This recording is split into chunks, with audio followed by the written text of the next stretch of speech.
Welcome, everybody, and good evening to the Black Diamond podcast. Ashley Borg here and Shane Darwin. We're live for the first time this year as we release our teams of the middle of the season. We're at the halfway point of the AFL Hunter Central Coast year. Round number 9 has been run and won, and we've got a bumper show for you tonight. All the reviews and previews of the next games, and we're going to release our teams of the year. If you're on live, make sure you go on the chat and give us a bit of a what for, or comment if you agree, or if someone's a little bit stiff to miss, we're more than happy to cop a bit of feedback because it's all in a bit of fun as well. And we love working with the AFL Hunter Central Coast and getting things done. So I'll kick off tonight, Shane. It was an interesting week in terms of the AFL Hunter Central Coast. They released their first team, the Watagan Rangers, from the Cooranbong region out at Lake Macquarie. It's a new estate going on out there, and apparently there's going to be a new ground that will look very similar to Pasterfield Oval. So that's a very interesting concept and a very interesting times for the league, a new team in the comp. Yeah, and I drove up from Sydney this afternoon and I sort of drove past Wyong, and then I thought next ground's not till the Dockers. Well, fits nicely in the middle. So good little spot for a new club, and very exciting that we've got that happening. So very exciting. I'm glad you got excited by that one. For myself, I was pretty excited by a couple of things during the week. Number one was the big players returning from injury. Mia Wilson came back on the weekend at kick 5, and then Billy King came back for Cardiff. I actually thought Billy was maybe not going to play again, sort of maybe forever. He came back on the weekend and kicked 9 goals. So it's wonderful when our star players come back from injury and we get to see them again. So really good to have them back. And obviously still a few other stars that are out injured, but they'll be back throughout the course of the year too. We can't wait for them. And the other thing that excited me, Ash, was out at Maitland on Saturday, we broadcast a plate game. Now, normally you don't get too excited potentially about a plate game, but the love in the air after we broadcast that, just around the ground on Saturday afternoon, when the guys that played the earlier game were then in the canteen a little bit later in the day, and they'd already watched half of it and they were listening to the commentary and whatever else. It was really great. So I love that Maitland got out there and said, hey, listen, let's put our plate boys on. It felt like it was a really great move to build a bit of mood around the club, and I loved it. So any other clubs out there, don't be shy in getting some other grades. We don't just have to do cups. So Maitland took advantage of it, and I thought it was all the better for it. Yeah, absolutely brilliant. And special shout out to Arabella for helping out on Saturday in my absence. I was out at Weldon Oval for Manly versus Sydney University, which were two games that were a little bit over. I guess they were very well hyped, but they didn't produce at the end of the day. They're a bit one-sided, but we had two pretty quality contests out there too. But going into the AFL Hunter Central Coast Women's Cup first grade, first game, Shane, Cardiff 104, the entrance Bateau Bay nil. Look, we know that the entrance Bateau Bay, they've hit a bit of a hurdle. They've lost a lot of stocks, and they're relying on under 18s to play up. So they're doing it tough at the moment, but Cardiff got the job done. Yeah, they sure did. It was a very similar sort of scene out at number 1. Newcastle City really taking care of the Nelson Bay Marlins, 94-0. 4 goals to Halvo, 3 to Fitzpatrick, and 3 goals to Ruby Spark. Just sort of helped keep her nose in front for a fast-catching Mia Wilson in that goal-kicking race as well. Yeah, and 3 goals from Jada Kennedy saw Terrigal Avoca 57 defeat Warners Bay 14. Believe Amy Younger was the dual goal scorer for Warners Bay. So, just cements her place as one of the best forwards in the AFL Hunter Central Coast there. Not a bad effort from Warners Bay, to be perfectly fair. Yeah, I think we spoke about it last week, Ash, that they'll set goals for themselves that are, kicking more goals than they have before, or kicking more points, or winning quarters, or whatever else. And it felt as though they'd probably be pretty happy with that. So, good on them. And I suppose in a similar vein, it was the same out at Maitland on the weekend too. It ended up being a one-sided result, 99-22, the way of the Bombers. But the fact that Maitland scored 3 goals, I think, was a real plus. They showed so much heart around the ground. We got to see some players that we don't often get to see. Ella Gidney was fantastic. Skylar Dunn, always good. Jade Bassett, Keely Copcroft, they played their hearts out for for Maitland. At the end of the day, though, it was Kalani Vale. They were just too strong. And I mentioned earlier, we had Mia Wilson back out there after being off for a few weeks with a broken finger. She ended up with 5. Jacqueline Green had 4. And the Kalani Vale girls really just did what they always do. They controlled the game across the ground. Led in the back line by Bethany Wood and Kristen Kessler, who sort of provided that rebound off the back half going into the forward line. And it was just, it was a good day to be Mia Wilson or Jackie Green up front because the ball was coming in. Gracie Jurek kicked in with a couple as well. And really good game of football. The fight and tenacity shown by Maitland didn't let up for the whole ground. And it felt like, when you put someone like Nellie Sharon Bobb back into that team, when she comes back from injury, that Maitland have got some upside. It was really good to see. No, it's excellent. And after round number 9, how does the ladder look? The ladder looks a little bit like this. If we go to our graphics, we've got Kalani Vale, I should say, still out in front, undefeated. Newcastle, Terrigal, Cardiff. So no real change at the top there. It was one of those weeks where every game was a little bit one-sided and went the way that you would expect. So no big changes to the ladder there. It's pretty much as it has been for the last couple of weeks. Yeah, absolutely. And got goal scorers, or we haven't got those. We haven't got the goals. We got the goal scorers. Sorry. Oh, mate, I've why got would too many graphics loaded in. I've got all my my special team graphics coming up shortly. So no, wouldn't put that past you at all, mate. Round number 10. Well, it's some interesting games this week. We're not covering any women's matches this week as we're heading off to Wyong and they don't have a game preceding that. So unfortunately for the Women's Cup, they don't get a look in this week, which is a real shame for us. I do enjoy covering the women's football. They've got some great talent. But in round 10, the entrance Batter Bay take on Warners Bay. Look, I know they've lost a few players Warners, the entrance Batter Bay, but they might look at this one and go, you know what, we've got a realistic chance here. I don't think they do. I think Warners Bay should win comfortably if Amy Younger's team come out. Yeah, listen, I tend to agree. Warners Bay also on 3 wins, the same as Nelson Bay. So for Warners Bay to get a win over the entrance would shoot them up the ladder a little bit as well. So I think Amy's girls will be fired up and I think they'll get the win there. Out at Dick Burwell, it is now Nelson Bay hosting Kalani Vale. Reigning premiers going north. It is the longest road trip they'll make for the year, but it's one I think they'll do pretty well, and I expect them to leave Dick Burwell on Saturday afternoon with a win against the Marlins. Yeah, couldn't agree with you more, mate. And and recognising that it's a top 6 in both women's and men's comps, there's a lot to play for the 5th and 6th and 7th place sides also. So a couple of sneaky wins by the bottom 2 or 3 will make this interesting. At Hilton Moor, Terrigal Avoca take on Newcastle City. This will be Newcastle City's biggest test outside of Kalani Vale. I think Terrigal will give them a real scare. This game on its own would be a terrific game to go and call and broadcast for you on the scene. But I think Jodie's girls will be still a little bit short, maybe 2 or 3 goals short. Newcastle City are still a little bit too classy, I think. But I reckon Jodie will have some tricks up her sleeve for the Newcastle City side and Brett Godfrey. Yeah, well, we saw this game in round 1, and it was 43-14. So, give or take 30 points there for Newcastle. Back in round 1, I think the Terrigal Avoca Panthers are much improved since then. I think they've gelled together under Jodie, and each week it feels like they're actually becoming just a little bit. They're playing to Jodie's plan just that little bit better. So I think it'll be closer than that. I think Terrigal Avoca will give them a real run for their money. Will they get the win? I don't think so, but I think the margin will be down to probably under 10 points. Yeah, I actually don't disagree with you. I've got them by a bit more, but I think they're the most improved side by a mile. Terrigal Avoca. It's great to see. Yeah. And at Pasterfield Oval, Cardiff are taking on Maitland. Cardiff need the win. Maitland haven't won a game all year. You just can't. Scott Ellis's team, they try hard. As I watched a bit of the game, and they do put in a great effort. I just can't see them getting over Cardiff this weekend. No, neither can I. But listen, they keep on keeping on, and all it takes is those 1 or 2 good players to come in at some stage, and you can turn your fortunes around. And fingers crossed, Maitland get 1 or 2 recruits in.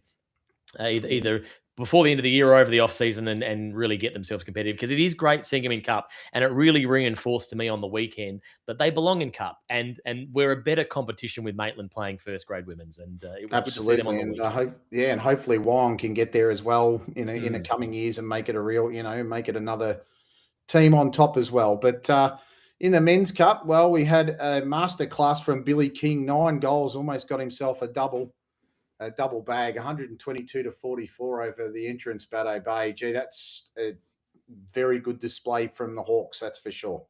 Yeah, they feel a bit like Jekyll and Hyde, don't they? Some weeks we're here talking about them going, gee whiz, they didn't play very well. And then we're going, gee whiz, they played well. So you never know Yeah. which Hawks are going to come out and play.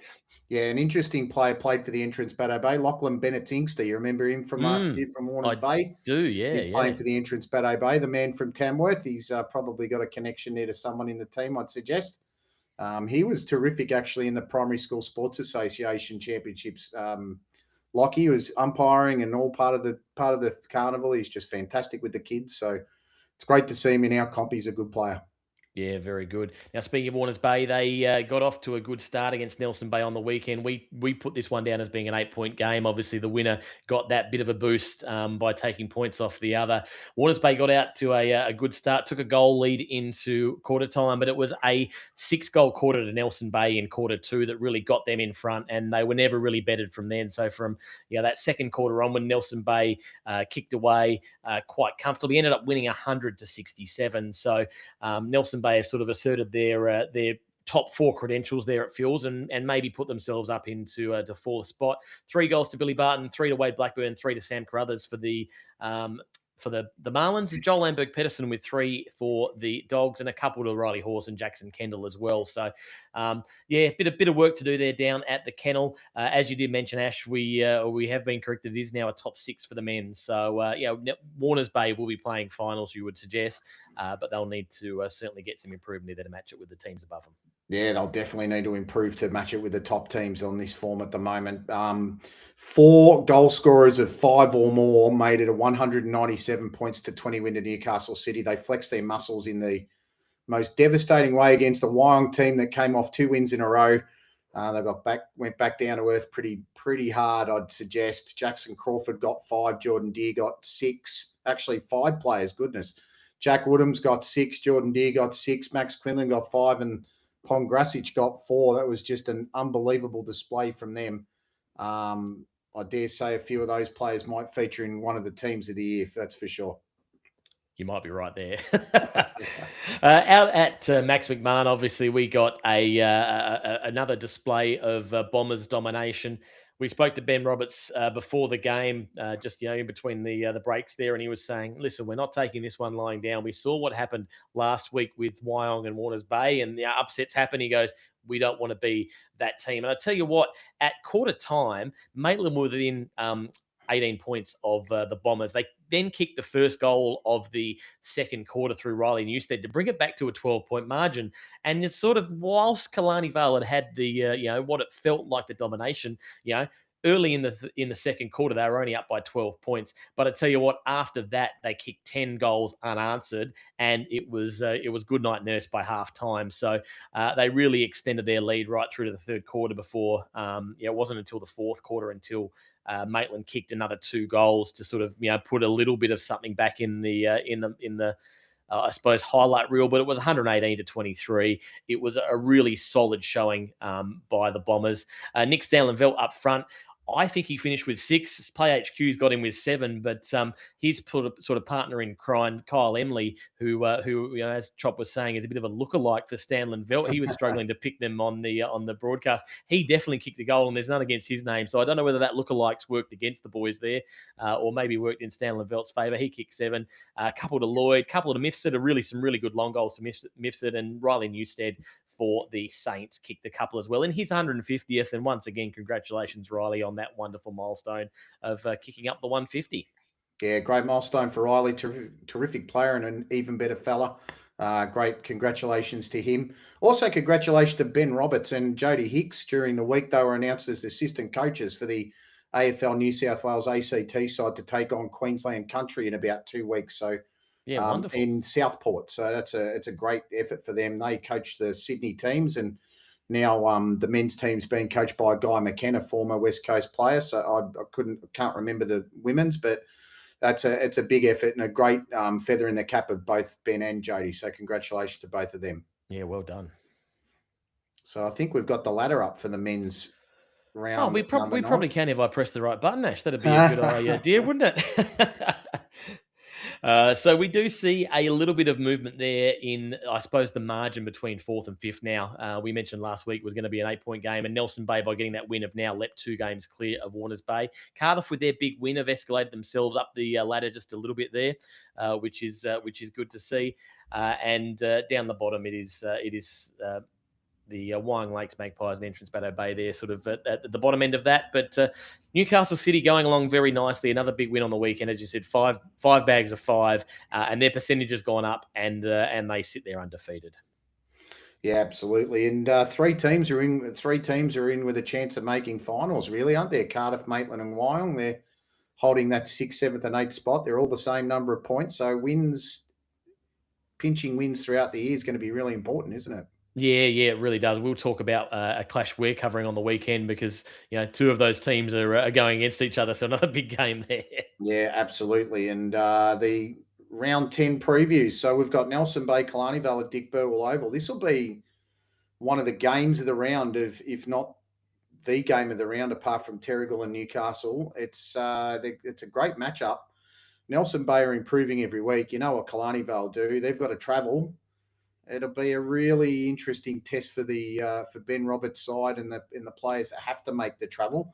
Nathan Smith will be wrapped, and I think Nicholas Stanley Phelps will be wrapped. They only have to travel. They've got to travel about an hour and a half less from where they are.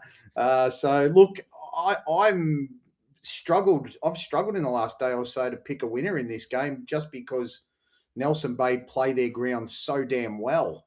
I'll stay with Killarney Vale, but it'll only be by 2 or 3 goals for mine. I don't think it'll be a blowout at all. Yeah, well, there you go. I got stuck into Ben Roberts last week and said he didn't win the week before, and he came out on the weekend and turned it on and had a big win. So listen, while I'm on a good thing, I might stick with tipping the Bombers, I think, but only just. Nelson Bay, as you say, are great at home, and I think they'll be a pretty good contest. Yeah, absolutely.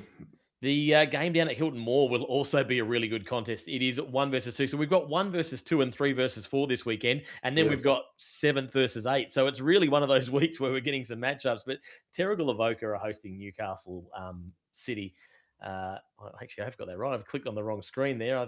Yeah, you have. That is correct. That is going to be an absolute wing-ding game. We saw Newcastle City get a quite comfortable win in the end in round 1, but you don't read too much into round 1.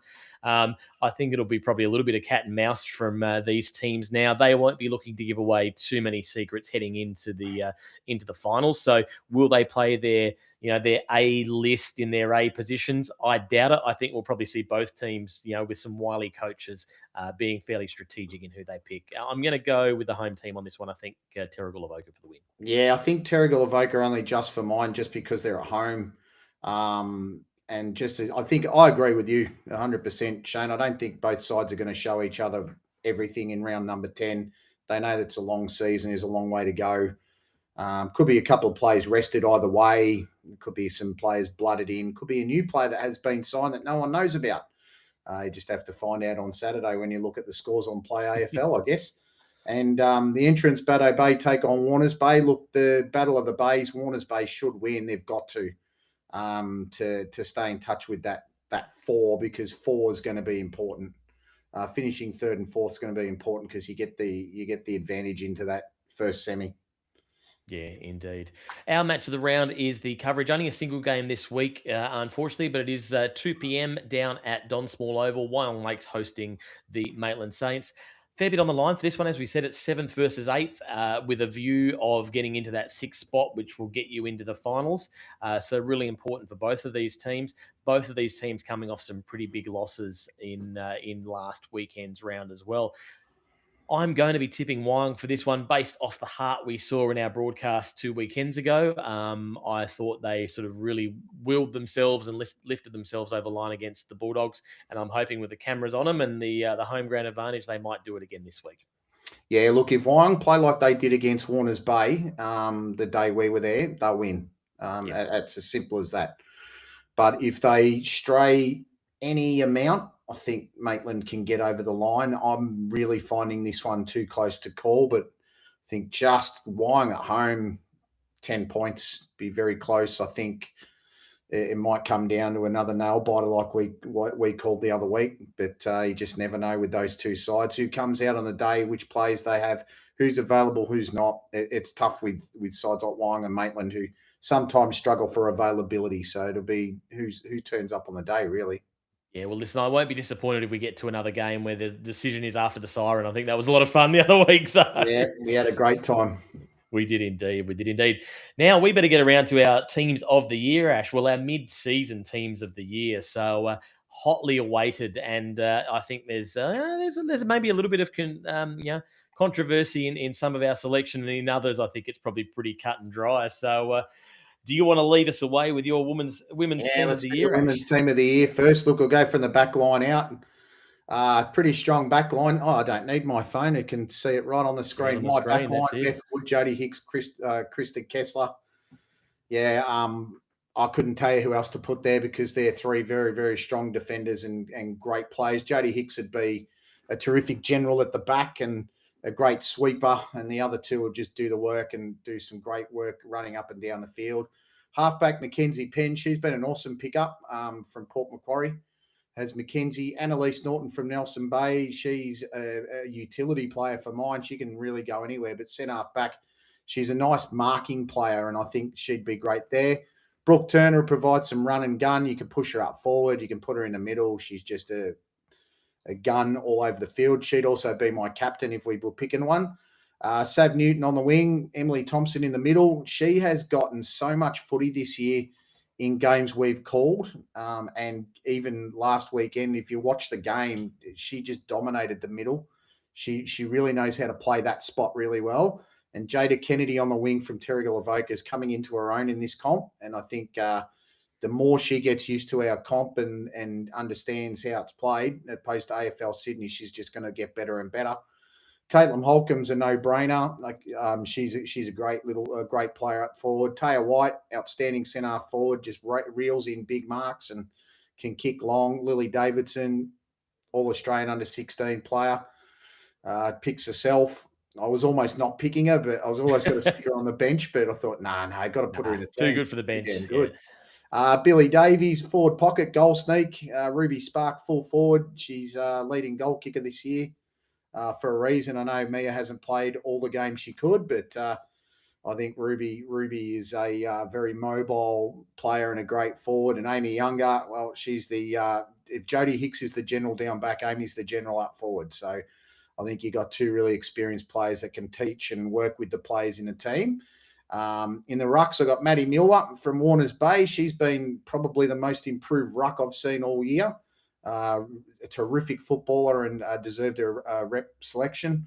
Charlotte Connick's outstanding in the middle for Nelson Bay. She just runs all day. And Sarah Halverson, well, yeah, she picks herself in any position. You could put her in any position on the field and she'd dominate it. But I think she could start in the middle and then go to half forward and pinch a few goals while Lily Davidson takes over. On the interchange, Brianna Menken, she's probably one that's going to get a few people thinking. Well, she's been picked 6 times in the best for City out of 9 games.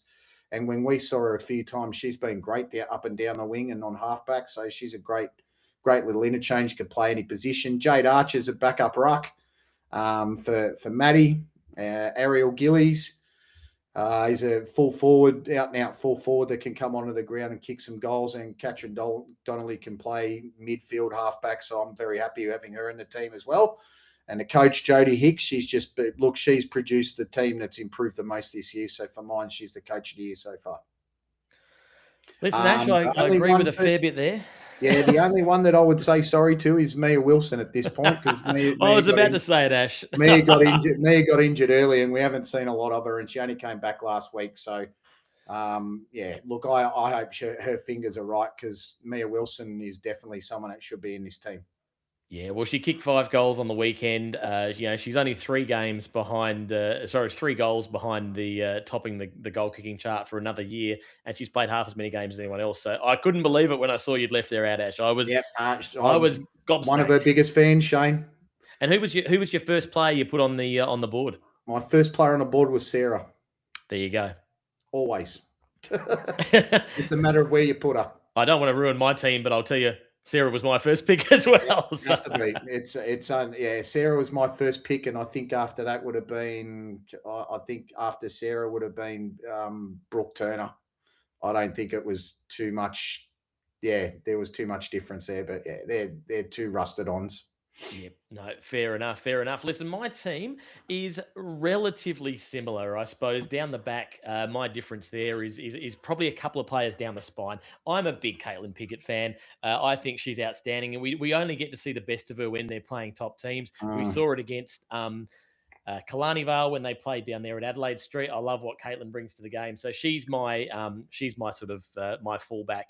And then at my centre half back, I've gone a little bit different to yourself. I've gone Beck Ives.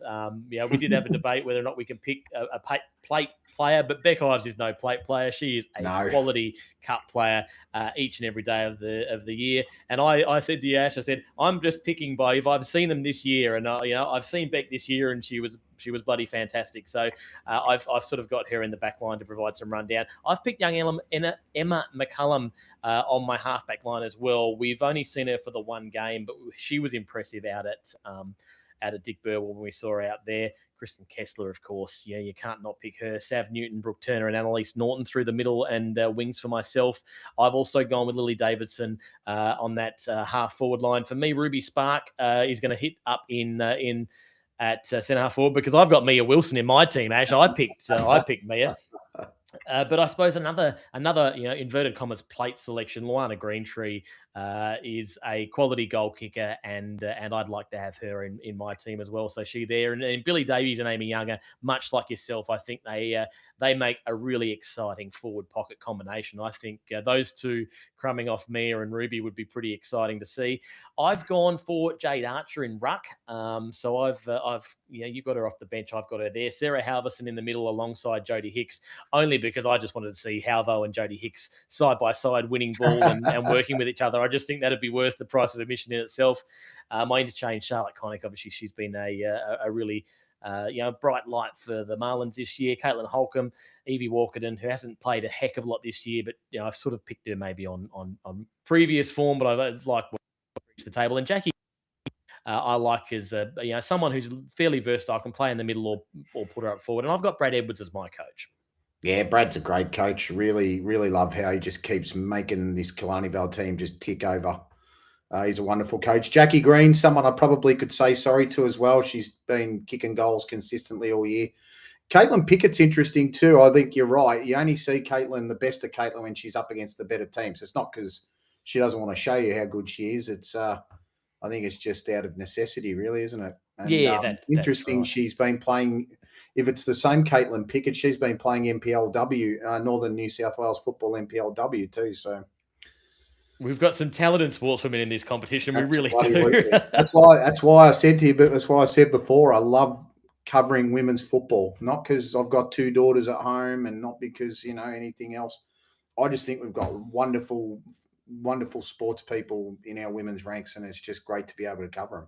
Well, as you know, Ash, I've been looking at the stats for our broadcasts at the halfway point of the year.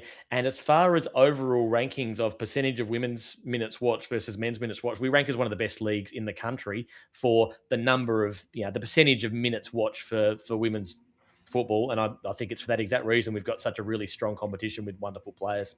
No, it's excellent. What about the men's teams, mate? Bring them on. What about the men's? Bring them on. Here he goes. Bring them on. Well, this is my team.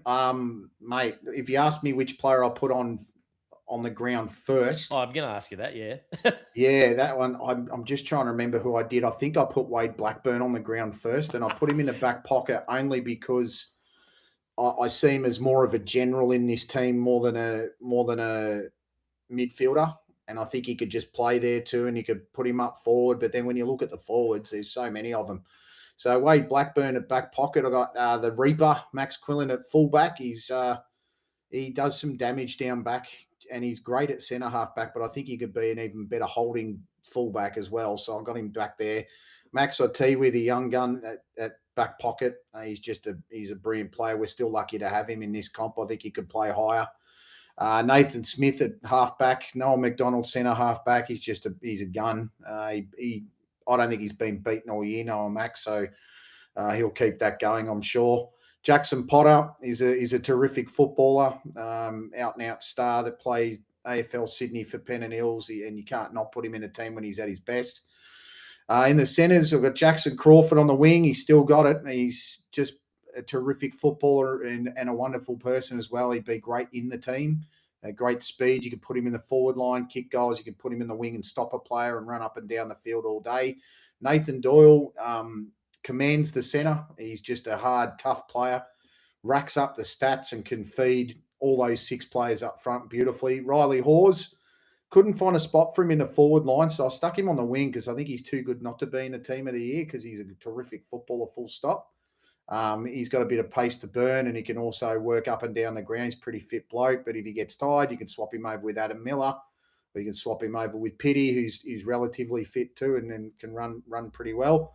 Half forwards, geez, tell you what, imagine kicking to these 6.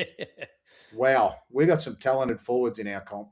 Jason Pongracic at half forward, Brandon Lloyd centre half forward, Adam Miller at half forward flank. Wow, yeah, Adam Miller, I reckon, yeah, he's in the team for mine because he can play ruck too.